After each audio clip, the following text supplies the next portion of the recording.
Speak versus talk, speak and talk এর মধ্যে পার্থক্য কী? স্পিক মানেও কথা বলা, টক মানেও কথা বলা, তাহলে এর মধ্যে পার্থক্যটা কোন জায়গায়? চলেন আজকের ভিডিওতে স্পিক অ্যান্ড টক এর মধ্যে পার্থক্য কী জেনে নেই।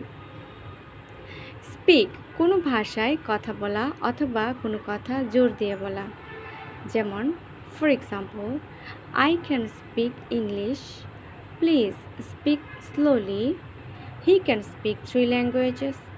প্রত্যেকটি সেন্টেন্সে একটু প্রেশারাইজ করা হয়েছে এবং ভাষার কথাও বলা হয়েছে।